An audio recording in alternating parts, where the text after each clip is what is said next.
Okay, very good. Introductions first. My name is Shannon Kelch. I am the Administrative and Financial Manager in the Aging and Disability Services Division of the Northern Kentucky Area Development District. I haven't figured out a way to make that like better or smaller. It's just kind of what it is.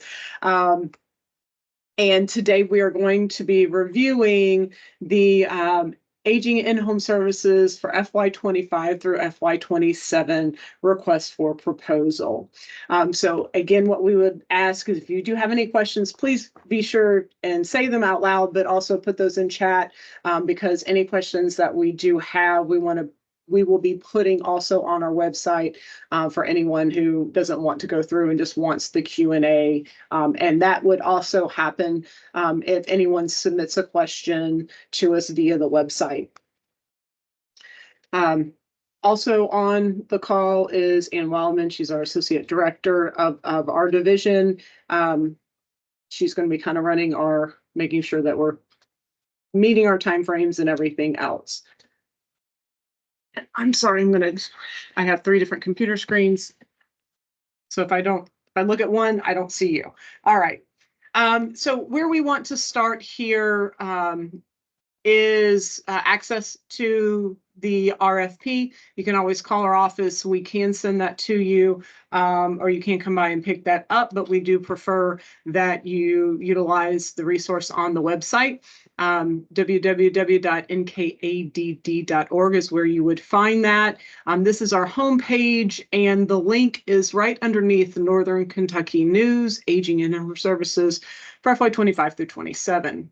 Simple click will take you to all pertinent information that you have there, as well as the website if you do get into it and you do have additional questions.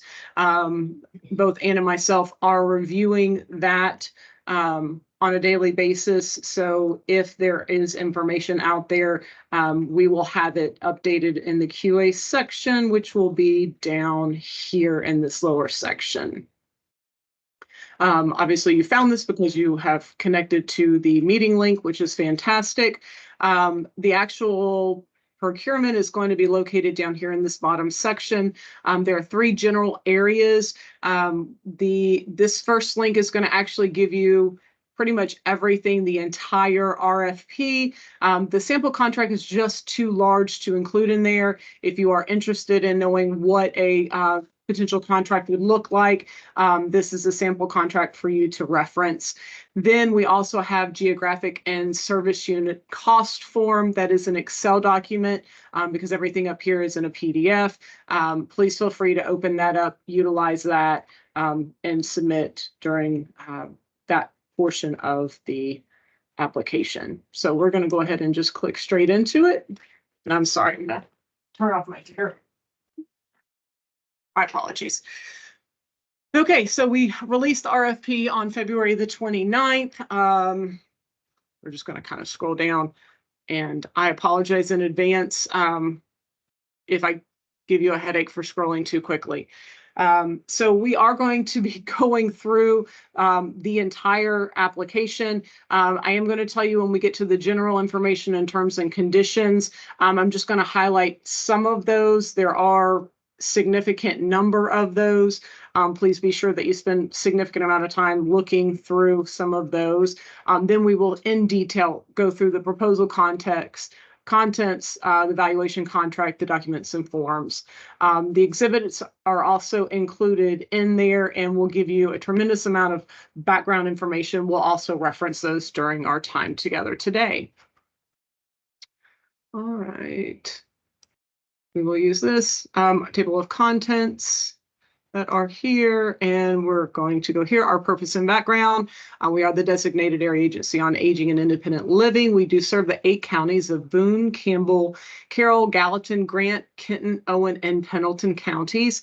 And our efforts are to meet the needs of older adults age 60 and older to remain in their homes for as long as possible. The funding that we administer through this RFP includes the federally funded Older Americans Act programs and state-funded home care programs for the region. This request is available to all interested parties who are interested in providing these services in through the course of the next 3 years. Those services include homemaker services, personal care services, our in-home and National Family Caregiver Support Program respite, which includes Alzheimer's respite. So the in-home respite is a part of the state home care funding. The NFCSP respite is in reference to the National Family Caregiver Program respite program. This also includes chore and home repair. In the past, we had required both homemaker and personal care services to be provided together. So if an organization was not able to provide both of those at the same time, we asked at that point to not submit. We have changed that. So while it is, and we encourage entities to provide both services, we are now allowing entities, if they just provide one and not the other, to apply. Again, our funding is based on federal and state dollars, and they are, of course, contingent upon budget changes. And because this, again, covers a 3-year time period, if anything should change with those federal or state dollars, at that point, we'll deal with whatever happens after that. Contract language will also indicate major changes in those are basically nothing to do with us as the ad, and we'll work with those as much as we can. The procurement period covered by this RFP is starting July 1st of 2024, running through June 30th of 2027, meaning that we do not anticipate releasing another procurement until late in calendar year 2027. Amendments extending the performance of this will be at the sole discretion of our organization, and we do reserve the right to renew the contract for up to 2 additional 1-year periods. Following definitions, again, I'm not going to read through what those are. Just again, some basic information here. If you do need to reach us, we do request that no phone calls would be entertained in that. You just simply need to send it either by fax or by email. It's funny that I still have a fax number up there. One day we'll have an AI number. I don't know. It'll be weird. The notice of funds available are February 15th. We issued the request on the 29th. Obviously, our workshop is today. The last day for questions will be March 20th at noon. That gives us plenty of time to get them posted before the close of the business day. That also gives us a couple of days. If there are any addendums to the RFP that need to be made, those will be made by March 22nd. The due date is April 1st at noon, and we will evaluate the proposals between the months of April and May, with a decision to be made in June of 2024, with contract work to start July 1st. As far as submissions of proposals are concerned, we do ask that you submit 1 marked original and 1 copy in digital format. This allows us to make extra copies and you just to submit 1. Please note that the master copy is going to be the original, so make sure that any digital information is mirroring what is listed as the master copy. If you need anything, let's see. Yep, so if there's any inconsistency, the paper copy will be precedented, and we do ask that the sealed proposal be marked as Aging Services Proposal Enclosed. It does need to be at our office no later than noon Eastern Time on Monday, April 1st. And it will be valid for a minimum of 6 months after the proposal date.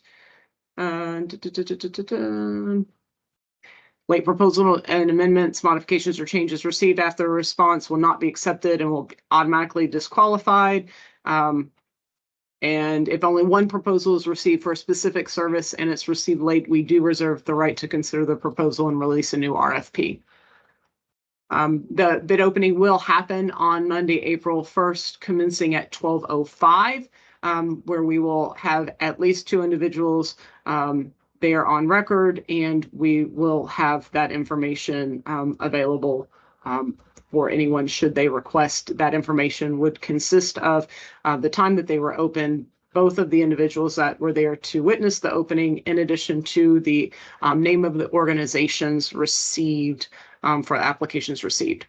Shannon, can I Yes. interrupt for a second? That is a public meeting, the opening, so There we go. bidders Anyone can be there. bidders can attend the meeting or attend the opening if they do so wish. Fantastic.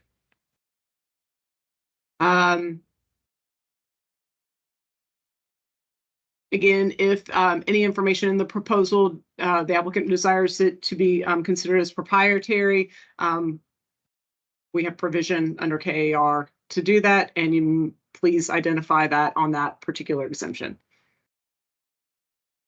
Again,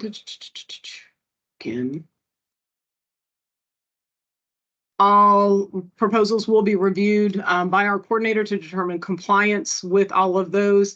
The initial responsive review is just simply, do you have all the required components of the application? That is done internally by NKADD staff. The actual review will be done by a group of individuals from our Council on Aging, most of which are part of our financial committee, but they are at least at some point all part of the Council on Aging.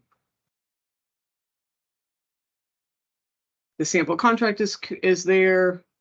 Again, I'm just going to kind of flip through here.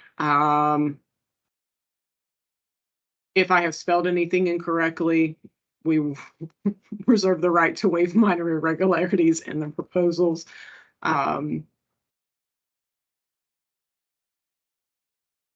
If you would like your proposal to be withdrawn, please submit a written request in that event.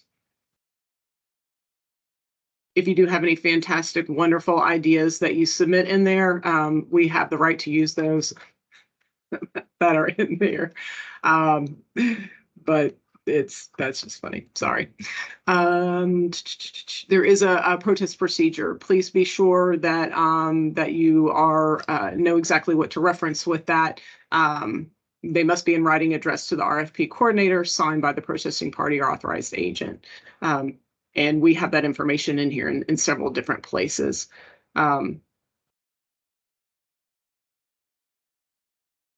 And insurance needs to be maintained on there.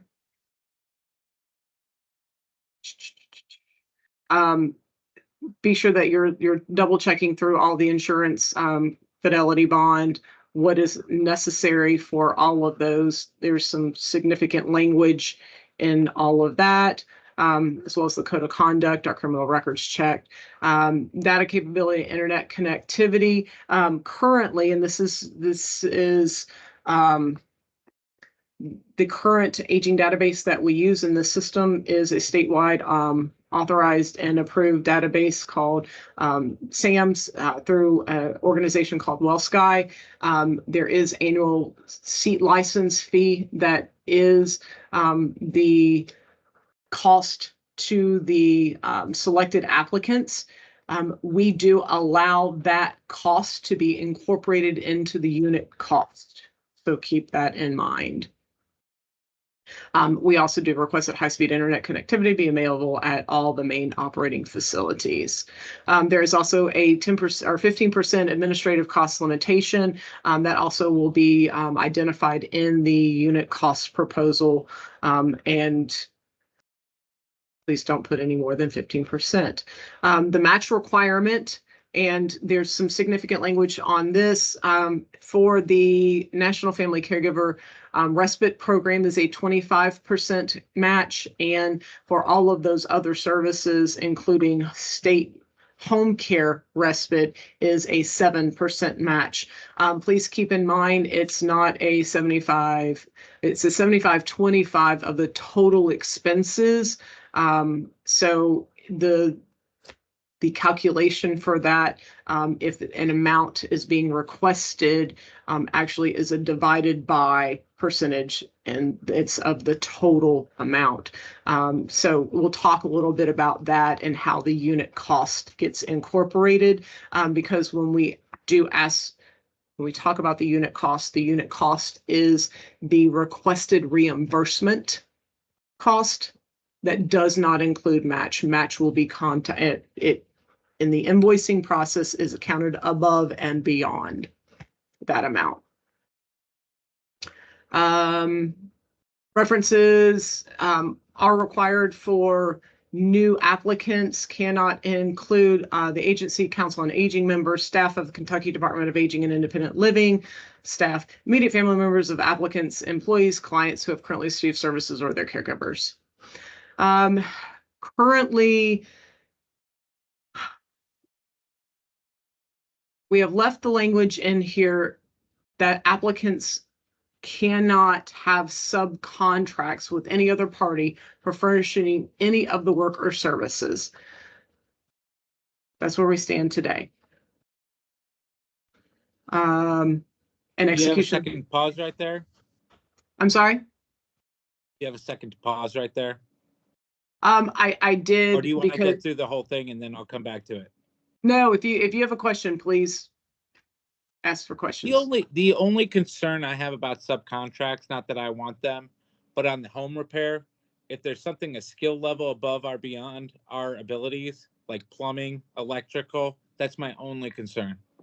You know what? That's a great point, and let's put a clause in there. We'll update the language to reflect that. I agree with that comment. Yeah, because I don't actually want to write that I do subcontractors, but again, home repair is one of those weird areas. Yes, agreed. Okay. Could you write that in the chat so we have an accurate recording of that, please? Absolutely. Thank you. Fantastic. Thanks so much. Applicants awarded a contract will be required to have an annual monitoring. It may be on-site or desktop, and that fluctuates, but just to be aware that also includes administrative and programmatic monitorings. And we do retain the right to transition clients from one provider to the next. There is a uniform payment schedule and sliding scale fee. In the event that a client does have a fee, it is the awarded applicant's responsibility to bill and collect for that. We do allow you to request the full reimbursement of the services provided. Then upon billing and receipt of those fees, you subtract that the following month. So the responsibility is on you, but we basically front the cost, so there is no concern of not getting paid for services rendered if a invoice is not by a client is not paid. And here are all the program legislation standard guidelines to reference. We just include them here. So if you do have any questions related to what's the Dale taxonomy or what are the actual statutes, please reference each one of these areas. Okay.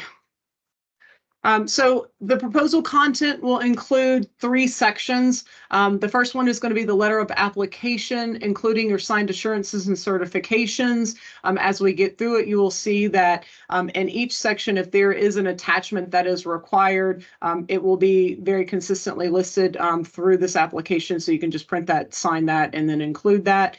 The second section is a geographic and service unit cost proposal.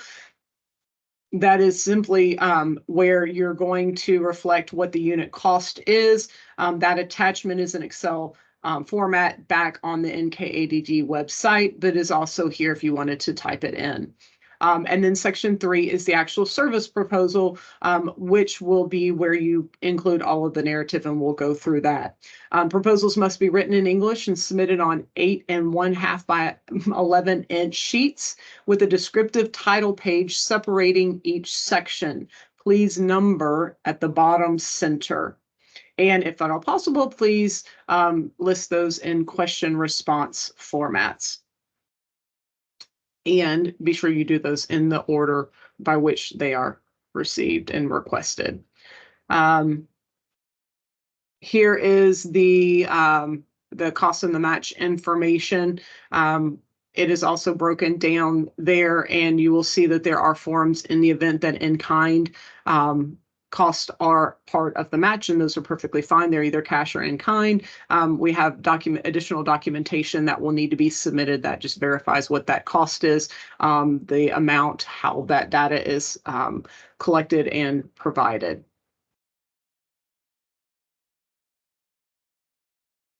There we go. So those are some of the breakdown and what that is and how that goes. Again, the full detail of what that needs to be done is on one of the later areas.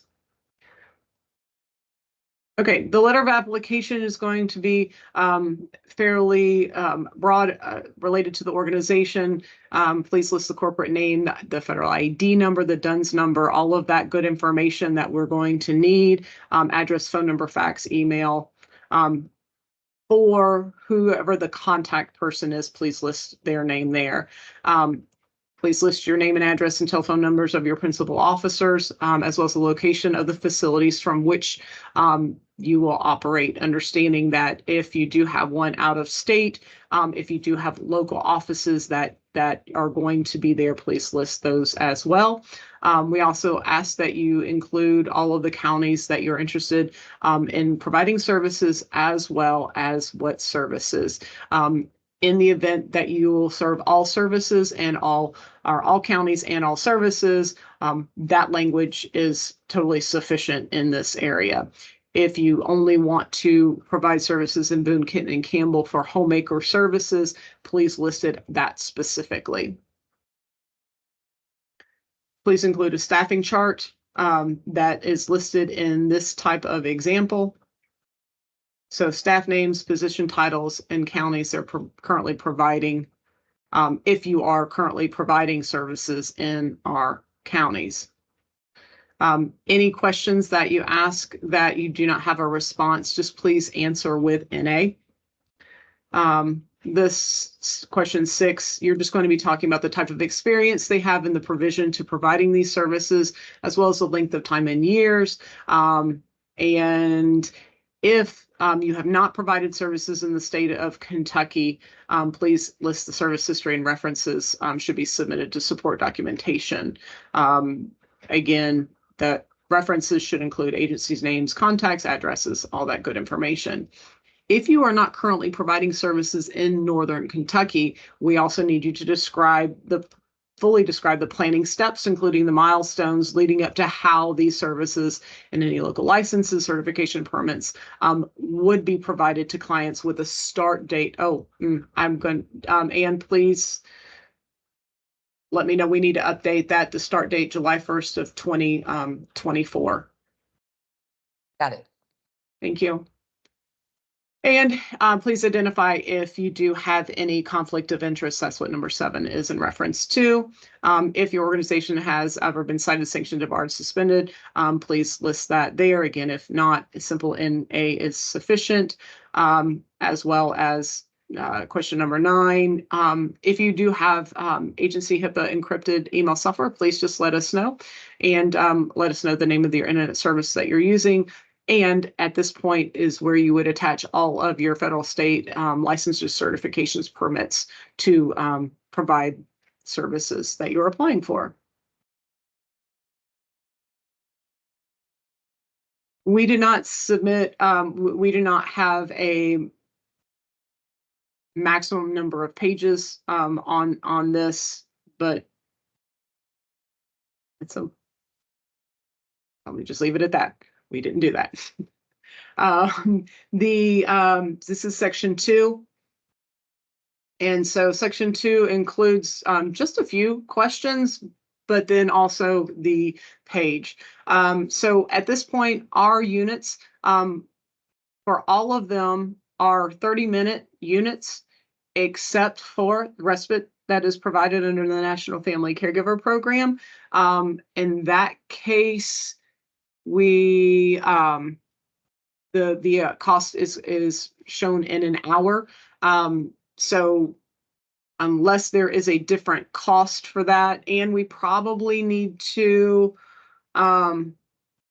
potentially put something in here related to the family caregiver program being an hour unit.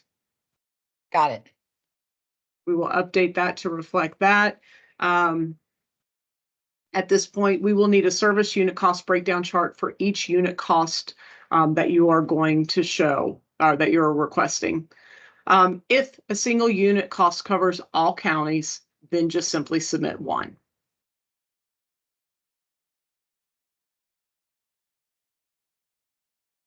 In the past, we have said 1 unit cost locks you in for 3 years.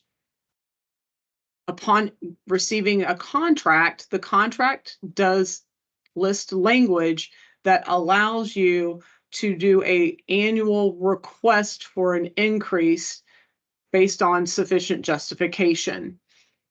There's nothing in the RFP that states you can't submit a different unit cost for each of those 3 years. If you do that, please indicate the year by which that unit cost is applicable.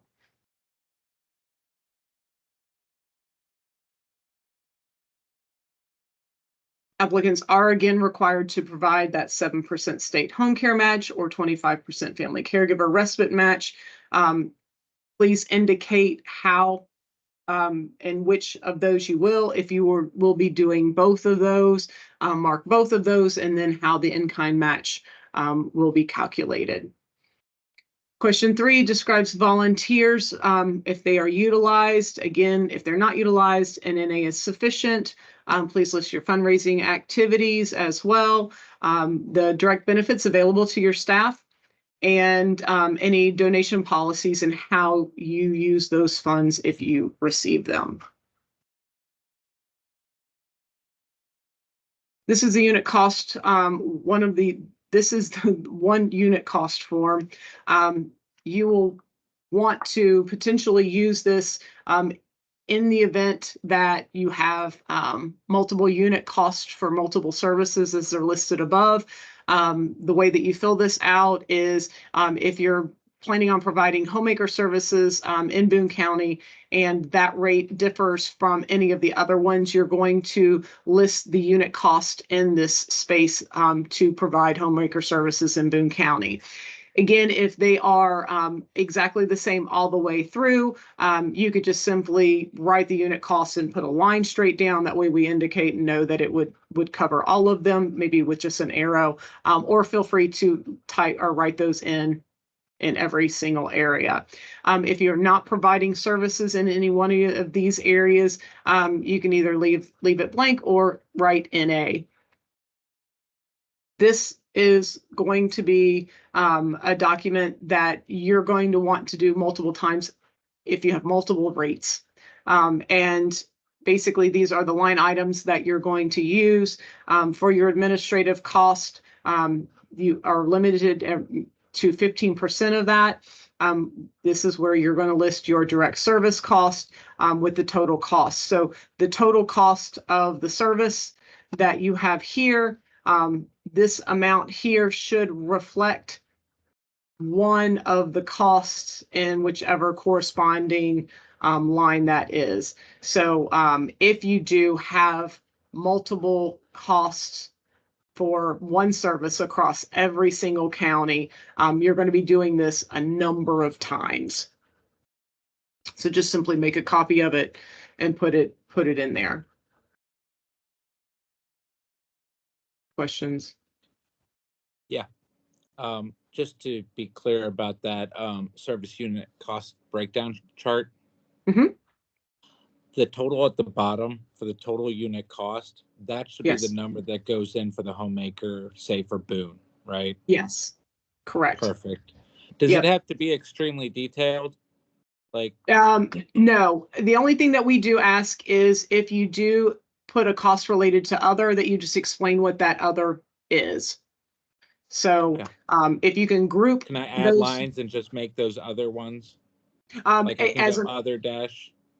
you know what, and I believe that it's up here, that we say, I'm trying to see.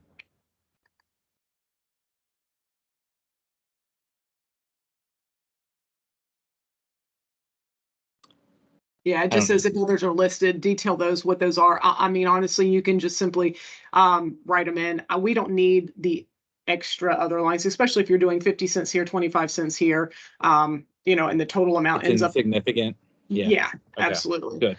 So Yeah, group them as much as you no fun. possibly can. I mean, Right. yeah, the business side of it comes into a lot of stuff and it almost becomes unnecessary. Yeah. Yes. It's just overhead. Yeah. Yes. Yep. Yep. So we're Okay. we're good. Just We're general on the same comments on page. what that is. Yep, exactly. It's simple. I'm good with that. Fantastic. Again, if you could type out your question for recording purposes, that would be appreciated. Absolutely. I'll do it right now. Thank you. I'll give you a second before I move on. I want to make sure we get exactly how you asked it. We can listen back for it too.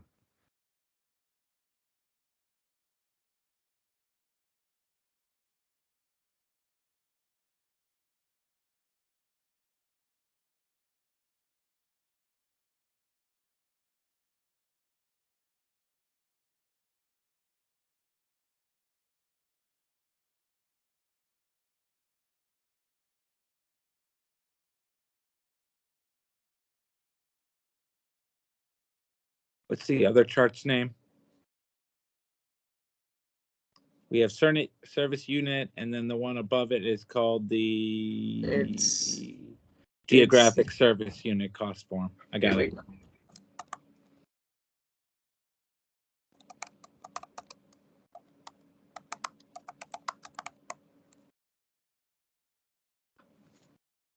Got it. The service proposal section is obviously the most comprehensive. It is where you're going to outline all of the services. The general comment about this, because the list of questions are going to be the same regardless of what the service is. We do ask that if you are answering a question and it only applies to one of the services you're going to apply for, or it covers all of them, just simply indicate that. If you do have an answer to one question that is different for one service versus the other, please just identify which service you are referring to. Some of them are fairly broad. The example here under education and training, if in the event there is some different training schedule that's there, then you know, you can identify it in that way. So the very first question is please provide the addresses of the local office and an alternative office location if your intake and billing offices are different. Please list the hours and days of operation and include your weekend hours if applicable for all locations.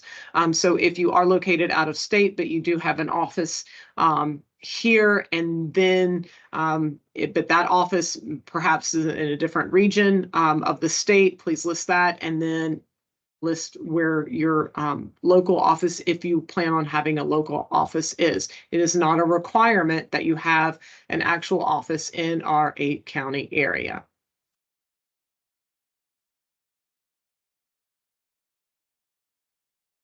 Education and training, there is a training log schedule that needs to be attached. It should provide a schedule of education and training events that will be provided to direct client staff as well as supervisory staff based on this. If you don't have one for the upcoming year, but you have an example from the year before, that will be sufficient. Then we also ask that you attach the staffing plan form, and we'll go over that.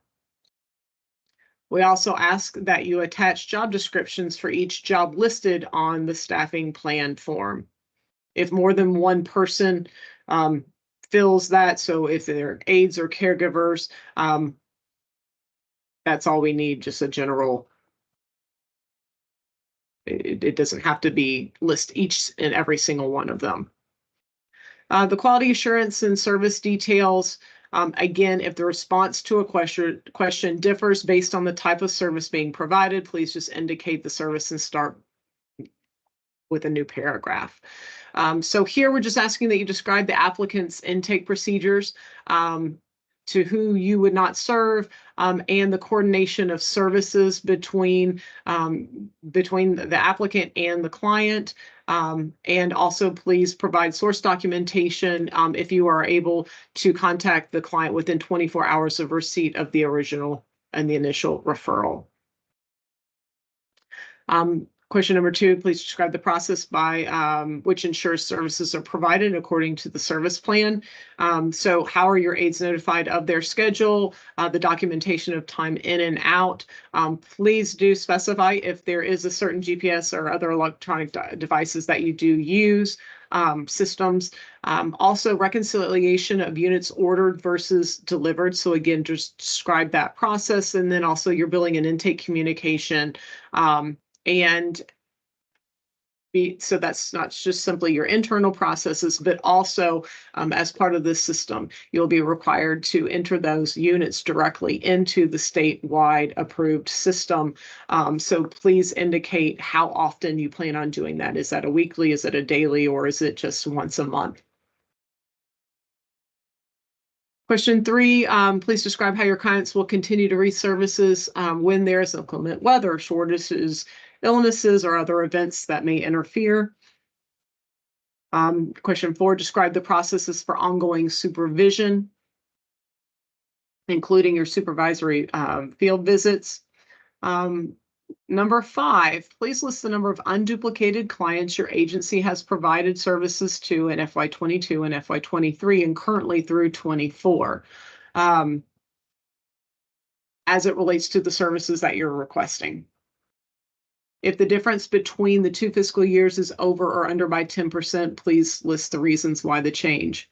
I'm glad I didn't have to do this during COVID.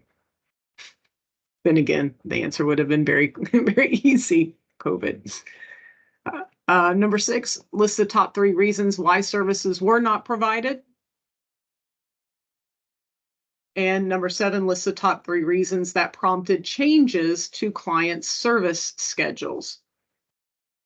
So here, 6, we're just looking at why the services weren't provided. And this one, we're looking at why the service schedules would be changed. Question 8, list the average time between receiving a referral and making that initial client contact. And then after the initial contact, the first day of service delivery. And please attach your organization's quality assurance procedure. Home repair, if you're providing that, maintain and demonstrate a working relationship with the local weatherization service, or those we're just looking for. If you do that, please answer in that way. And for chore, if you're providing chore, and there are any activities that you have a written policy that you're unable to providing that service, please attach any such policies. Related to outreach, please list your outreach efforts and cite examples used to inform individuals of assistance and programs and benefits. If you do that, and the methods used to aid individuals applying for such services.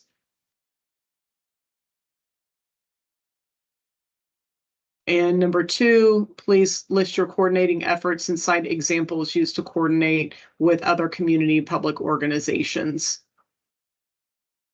to provide those services. So basically, what is your outreach to other organizations in providing services, if again, that's applicable?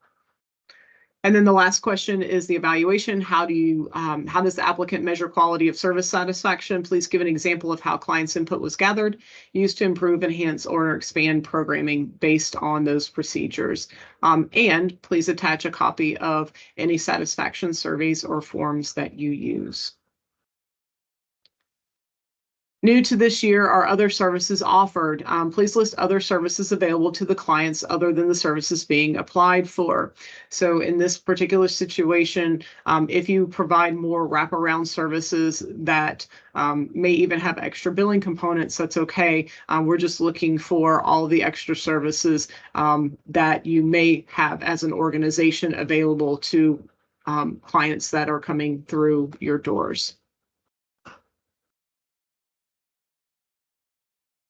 This is the training log. Date, topic, presenter, hours. Again, if you have one of these from the previous year, just an idea so that we make sure that we're covered. There is specific information that is, and as it was listed in that particular question where it says, please attach the training log. There is documentation in there about universal precautions. So we want to make sure that that is on there. The staffing plan is here. And again, it is very broad in the descriptive title. So please, anybody that would be receiving and participating, right? And let's make sure that that's also noted. If your organization, let's just say, provides meals, I don't need meal staff in this. I'm just looking for the staffing positions that would be incorporated into providing the services that you are requesting funding for.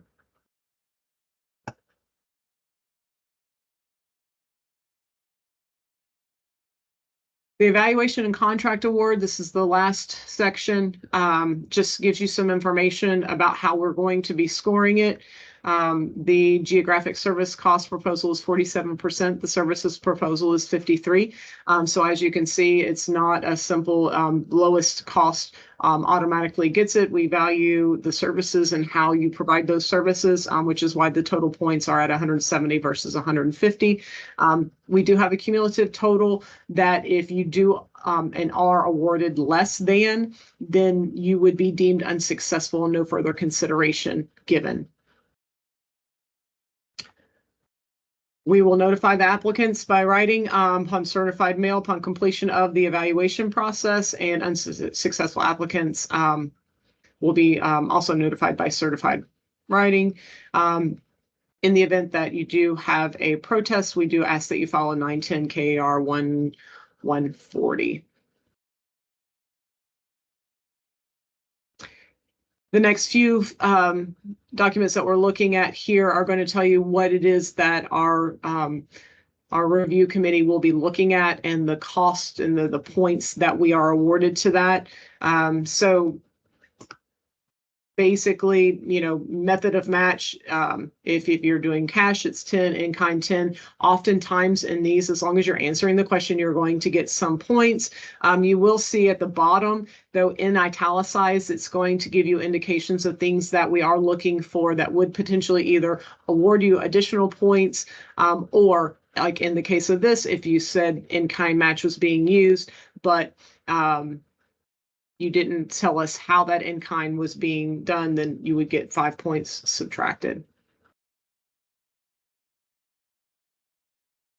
And I need to change that to a subtracted 5, not an added 5.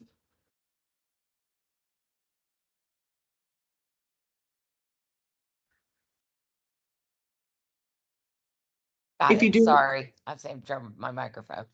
No, you're fine.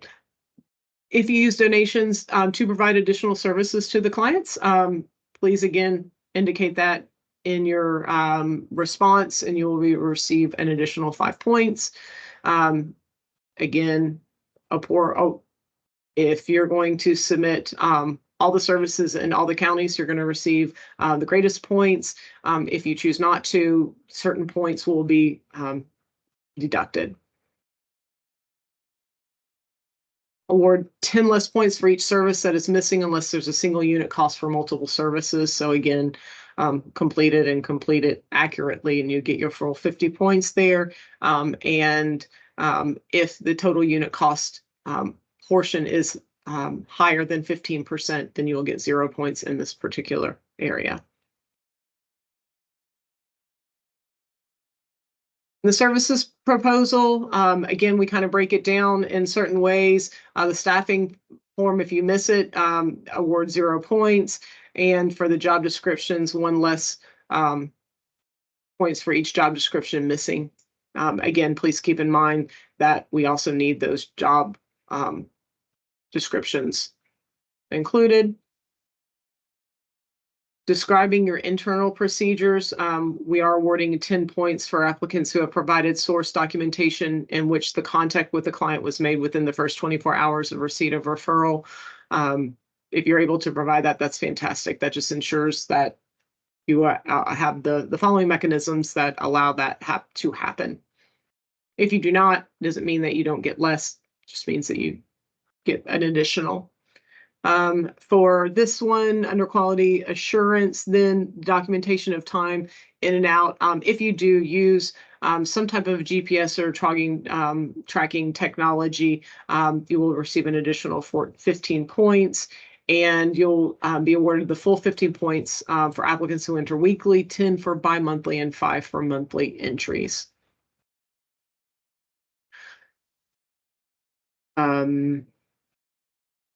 Let's see, it's comprehensive there. There for ongoing supervision, award higher points if field visits are done on a uniform basis. Again, most of this, we're just asking that you answer in some capacity, and the points are there. So our review committee will be looking at the applications. They will be using those and will be discussed individually, and then as a group, they'll come back, they'll talk, they'll make adjustments at that point. Here's the assurances and certifications that need to be read through. Upon agreement, please date and sign. Here's the certification of prohibited employees, please date and sign. Both of those documents are, I believe, referenced and to be included with the very first part of the application. The rest of these are just simply what the exhibits are. So it's going to give you our code of conduct. I'm just going to flip through these because it's whatever.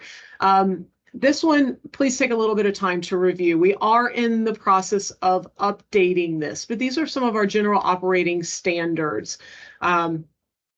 This is going to give you a really, really good idea as to what our eligibility is. So you're understanding, in all of these cases, we are referring the clients to you.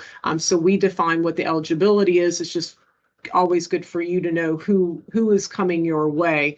We also list all of the definitions and purposes here, as well as the unit cost, which, while we'll get it up into the actual body of it, this also dictates the federal funding is also in 1 hour. Here are our minimum program requirements, and I believe this is one of those areas in which we are updating it because that language that the state just changed related to the number of training hours for homemaker and personal care services I'm trying to see. So anything that the state has updated, as you can see, all of these, if we can reference where they are linked to, we put that link that's up there as well. So at any point in time, you're like, hey, I'd like to see whatever those documents are, at least the NKADD ones, you could put that in a request.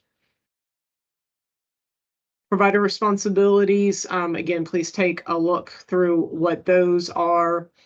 Yep, I think the education and training, and Stacy, have I updated that? Is it 8 hours?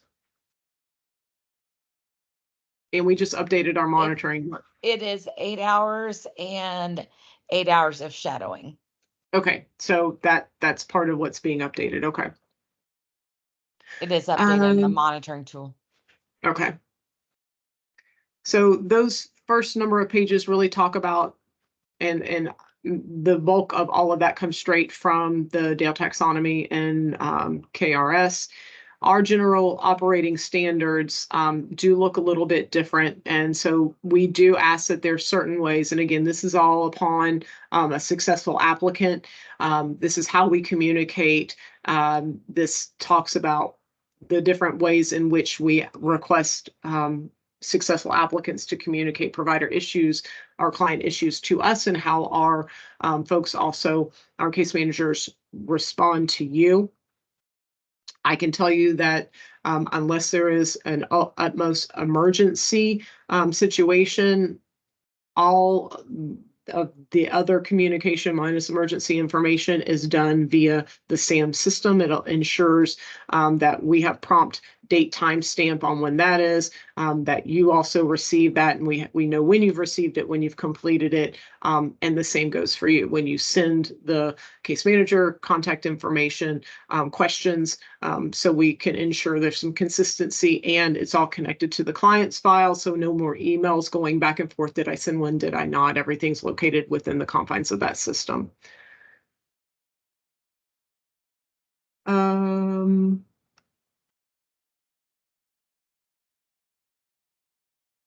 There we go. We do have an incident reporting process, just to take a real quick look for that. All of that incident reporting is actually available on the NKADD website. So in the event that there would be something that would happen, we just ask that that document gets filled out again accordingly in the process of how that incident is. We obviously don't want you to not call 911 and say, no, I've got to fill out an incident report first.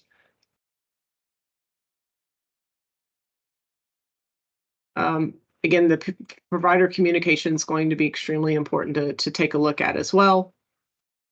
How we communicate, timeframes as far as how and what that looks like. And of course, successful applicants will receive training on the system by myself, from myself, and will also provide you with a manual. So all of this information would be included in that. Billing increments are discussed down there in this section. As far as invoicing is concerned, we request that all data be included into the system, and invoices submitted to our aging help email by the 8th of the following month. And a SAMS report would be included in there, verifying that the units are associated with an appropriate dollar, mirror what the invoiced amount is. Upon us receiving those, we then in turn issue payments by the 20th, no later than the 20th of the month. Right now, if the 20th happens to fall on a Saturday, then you would get it on that following Friday. If the 20th falls on, honestly, on a Monday or a Tuesday, you would get it the following Friday or the previous Friday, so a little bit earlier.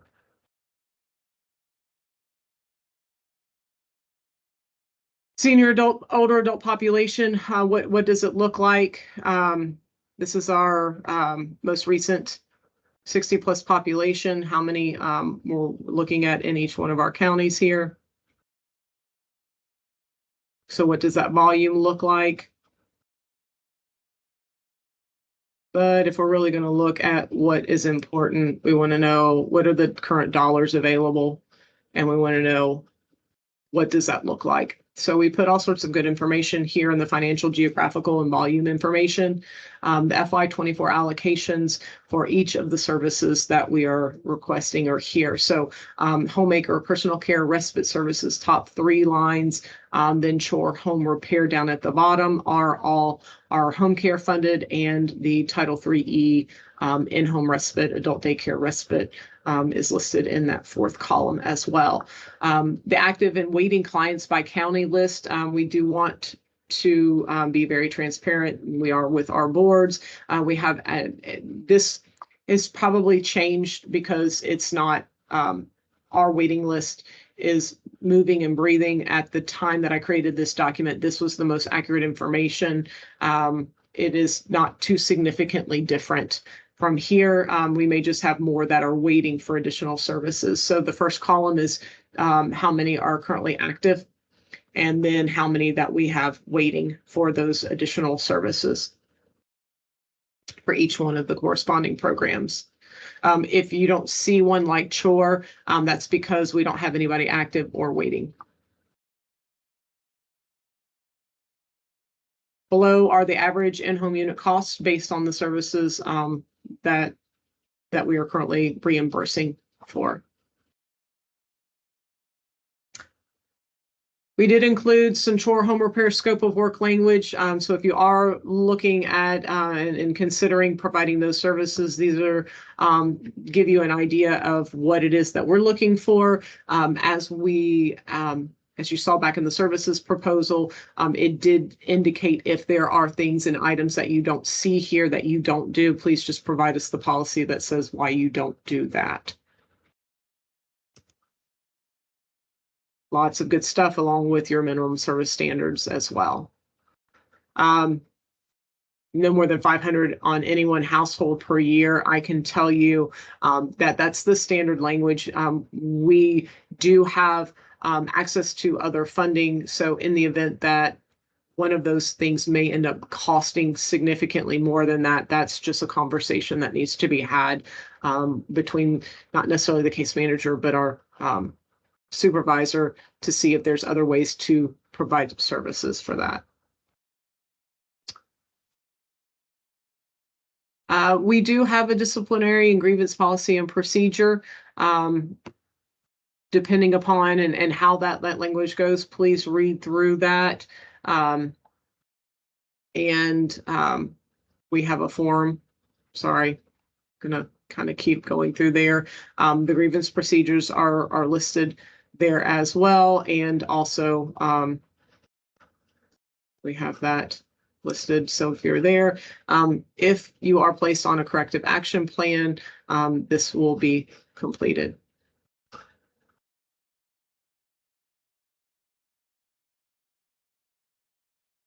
That is the full extent of the RFP in and of itself. Do you have any questions? Other questions? Yay, my favorite part. Okay. I talked about the SAM's unit entry count as billing and intake. In the part where you're talking about points awarded as you review the RFP. Yes. And you said the entry of the SAM's unit. You said entry as of units or intake. The SAM's unit for delivery of services count as part of that? Yes, that's exactly what we're talking about. Sorry, intake and units are two very vastly different functionalities. Yes, so this is upon, when you finally get through and services are provided. So if you have the ability to bill on a weekly basis, then you will be awarded more points, and that billing is units being recorded into SAM's. Yes. Okay, perfect. Even though at the it's do you have, and I'll put this down as I write it, do you have a final submission date that all units have to be in on the following month? By the 8th of the month. And we also understand that vacations happen, systems go down. In the event that there are issues out of our circumstances and controls, normally just a simple communication with me, it gives you a little bit of space there. So yeah, we're flexible with it. Mm-hmm. Yes. Yeah, life. Okay. Right. Could you go back up to the review of the billing units and the partial units? I had a little bit of a question on that. I think we may have a slight difference in interpretation. Absolutely. Let's with and I'll just say labor law is rounding, has a rounding time. And Oh, that's why your units breakdown is a little bit different than what I was expecting. oh, And oh, I even know right. Medicaid changed. Got you. Let me go to, oh, no, sorry. Let me get up It here. was right after. Yeah. You know where it is. You know what I'm talking Yeah, about. I do. I do. It's a lot of pages. When you said we didn't give you a maximum number of pages, and I'm like, yeah, these things can turn out long. They can. Yeah, I'm I mean, I don't trying want to to. flood you with 300 pages, but sometimes they get crazy. No. So, one of the things that I can tell you, please don't give me your entire policies and procedures manual. We don't want that. I know. There's one specific policy that we did request. Um, where am I trying to find it? And I'm looking at it on my board, but I don't Yeah, know I've where. actually never seen that in one of these RFPs. Here. Yeah. Right. So again, this is our quality assurance document. So what we want to do is for any new applicants or any existing applicants, we want you to understand what we're looking for, what our expectation is, in addition to what the state is. So for those partial billings, if it's, and it says 15, so really it should actually say 0 to 29 minutes. Sorry, you don't not get to mark any time between 0 to 14. But I guess I that's have a how, problem with that because, okay, and it's your policy, but labor law is a requirement to pay people based sure, upon rounding. And so I don't know what you guys have as an ability in this, but I have a strong issue with this. And I also know Medicaid had to change their policy because they used to have this kind of policy. And okay, Medicaid waiver changed it to the rounding policy to go by round to the nearest 15. So that's my issue with that. I've never seen those rules with the ad or with NCAD. So I'm or KIPTA. I'm sorry, you're NCAD. So right, that's my issue with that. I ask that you may want to review that. I don't like that. I have issues because I have to pay people, and sure, and in relation to services being given, it's done by people, and we're following labor laws, and you're kind of sure, off the labor law policy. So I know that's being updated and in process. I ask you to review that one.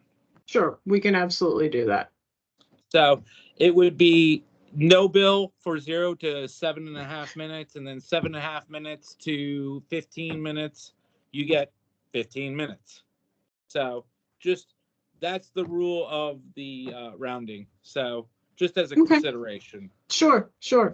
And again, that's why, there's lots of things in this quality assurance document that we are in the process of updating as well. But we Yeah, want it to be very transparent in what those are. So we're things always to, updating, aren't we? Yeah. right.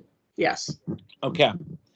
Um, what is the current maximum rate of reimbursement for home care services that you guys have at NCAD? I don't want to do a request for past submissions if you want to know the truth. Are you looking for a dollar amount? Yeah, We don't. you don't have a maximum number. We don't. We do it all based on, we monitor for it. So obviously the dollars come in from us. When we send you a request to provide services, it's with the guarantee that we have funding to cover those services that are provided. Now, there is a service schedule or service plan that we send to you that says, X number of units for a time period. But we actually in our contracts, and I believe that you'll see it in the sample contract that we have, we just say this is the agreed upon rate, and no one organization would receive more than the maximum budget that we have in there. Okay. So It I meant it rate just of reimbursement per unit, like oh no, $22 per unit, that kind of thing. we don't. We don't. Okay. Okay. Yeah, because I want to be competitive, but I also know what my applications for the other districts are. So I Yeah, just wanted to be consistent. It's easier on us too, you know. sure. Sure, absolutely. Though I can tell you what was shown up here. Um, I love that you provided a sample. That is yeah, crazy. I love yeah, it. That's Never had that help before, so yay.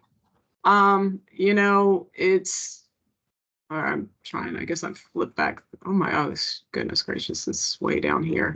Yeah, I should have probably put that document out there as well. We did, and this is the average. But again, you know, that was, most of these were potentially 3 years ago. So yeah. Things you have know, changed drastically. Yep. That's just the care assistant pay rate right there. Yeah, it's Yeah. I know. We once Okay. upon a time, I don't think that in any of our previous procurements we actually listed a maximum amount. We've considered doing more like waiver and just saying this is what it's going to be, and you know, yes or no. But we also find that we want to make sure that we are competitive, that we want Yeah. good organizations that are providing the services, and any more. You know, we are, as an organization, competing just like you guys are Yeah. with Chipotle and, you know, Chick-fil-A. So It was, yeah, it was. I appreciate that.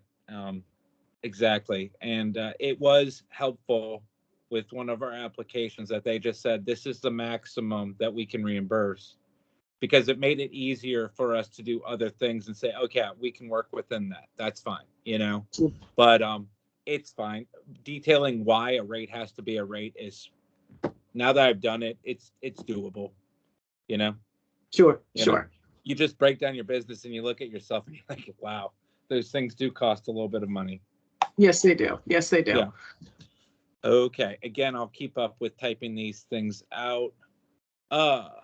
Is there an issue with starting slowly as we integrate into the district, as we are on your border and have care assistants right on your border, that we could work from our way south of Harrison, Nicholas, what's the other two? Scott, Franklin. Yeah, we can start working north, but like saying that we would start instantly in northern Kentucky border of Ohio may not be as applicable, but I guess we can write that in the contract. So all of that is going to be, you should detail that in the applicant, in that very first. But there's not a requirement to instantly like serve all the counties day one. No. That's why we asked for the plan, especially if you're not here. We want to know what your plan is. And the more detailed your plan, the better it is for us. Absolutely. Got it. So perfect. Very that's easy. section 6A there. Mm-hmm. Having a business plan is sort of important, so all good. Just a little bit. You've already stated, but I'm just going to respond again. You said 3 years for the contract, but you also use SAMs for reporting, so that's good. Yes, correct. All right. I believe I saw on there someplace the one-way transport. Is that something you also have in your service item list? Transportation? See, with the home care program down here, we do an escort. Oh, okay. To the doctor's office or something like that. With NCAD, they had a weird section under National Family that was one-way transport, or it was, I'm sorry, I think it was under Title 3B, is one-way transport. So you get one unit for transporting them to a place and one unit for transporting them back. I didn't know if you had something weird like that. So escort service is an available function, but under escort, you just simply are to ride with the individual, not provide it. And that was actually a service a long time ago that we opted. And honestly, it was because we never really had anybody request that. Transportation, getting from one point to the other was the priority. So we just kind of made all of the funding go in that general direction. That's why you didn't see that up there. Okay, so I'm sorry, confused. So you do escort to and back from a doctor's office? We do not. We do not provide escort services, correct? Okay. But we do provide transport to something? No. So transport that. Transportation is a whole different RFP that we will send out when we send out the senior center information, but not related to this RFP. I am so happy with that. That's fine.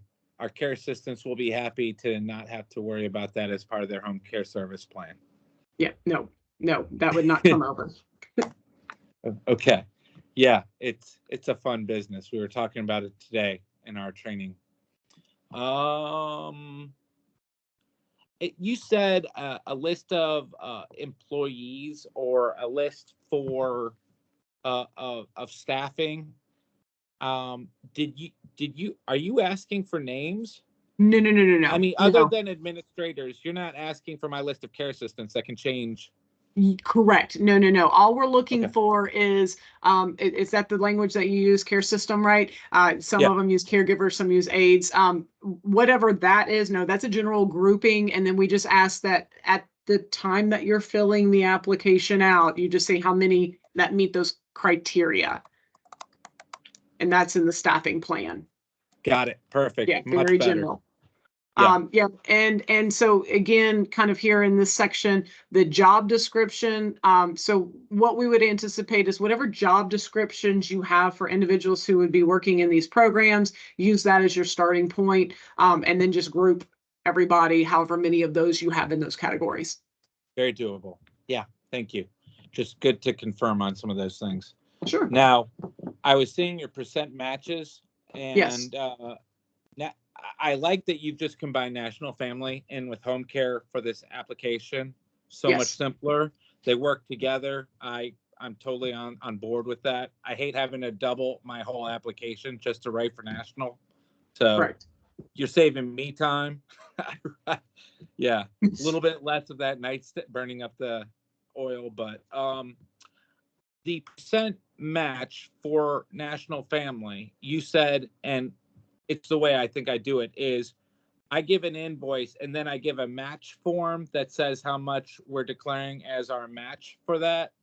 So we still get the reimbursement of what the invoice is, and then the match is on top of that, right? Correct. Okay. Yes. So the actual 25%. So if you're looking at the invoice, you have a total expenses, and then below is the amount that you're requesting. That amount will match up because we put in our cost into the system. So it's very easy. You just type in what that dollar amount is, and then down below represents the match. Those two added together equal your total. Okay, good. Okay. That makes the unit rate easier to understand that that's what we're going for. Correct. Right. But it does confound the home care and the Title III-B a little bit. That's why they're always fun, right? So. Yeah, and we don't provide the reason why you don't see, because we would do the same thing under 3B like we did the national program. If we actually funded homemaker or personal care, chore home repair services under 3B, those are not services that we fund with that funding source, which is why it's not listed. So you're never going to see another one. If you would, it would be in this RFP. Okay. And so does this proposal include 3B services? No. Good. Okay. That's fine. I mean, I do them, but yeah. You don't need to write the question. You don't need to write the question about caregiver match. I already have that recorded. Thank you. I appreciate that. I got talking. All good. Okay. Everything's in there. References. So you said for references, you could not give AAAIL members or add members. Does that mean for add members outside of your region? Let's read it. I want to make sure that I am. So the application. It's conflict of interest. Oh.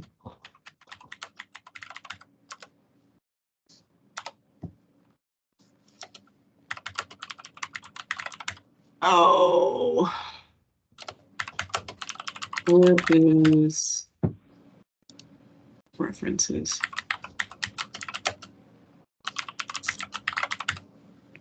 I'm sorry, I'm not. Let me just do it this way. It was at the top in the beginning. That's what I thought. So, if he did not provide services. You know what? Hey, Ann. Also put in there, I don't believe that I've circled back through. I don't think that I saw the applicant references form. Okay, I will make a note of that. I'm looking down here. This is conflict of interest. I think that it was just related to the conflict of interest form, not in reference to the references. Okay, that's fine. Yeah. So, yeah, that would just simply be if you had and knew someone who had maybe a staff person had somebody who, worked at one of the ads where there would be a potential, then we would ask that obviously is a conflict. You wouldn't use them as a reference in that point, but no, Yeah. Two separate things. Okay, good clarification. Thank you very much. Sure. I think I'm good. If I have anything else, I'll email them as needed. Yes, please do to get all the way up here. Whoa, there we go. Oh. Yep. What's your current number of providers you have in your district right now for the home care program? 4. Okay. That's good. Yep. Well, it was on my side, it was good meeting you. Nice meeting you as well. It's a good thing to go through. I love that you went through the whole thing. Oh, It's tough. does some not go through it? Yeah. We'll just leave it at thank They you. all Okay. go through it in their own ways, but I gotcha. going through it detailed like that, you really get into some more of the nitty gritty questions as you're going through it up by yourself and you're trying to answer these things. And then the questions come up and you're like, oh, shoot. Sure. I'm going to have to wait 24 hours to get an answer. Yeah. And that's also why we put, because sometimes when you're answering questions, we want you to know where our priorities are. So that's why we also put in the evaluation what we're looking for in order to either gain more points or less. And if they fit within it, that's fine. But you just understand, some of the priorities that we have when we ask these questions. So. Mm-hmm. Have you guys had any budget shortfalls where you have been unable to reimburse your providers? No. Okay. That happens in some other ad districts, but I heard it's not very common or ever for you guys. No, that's our job.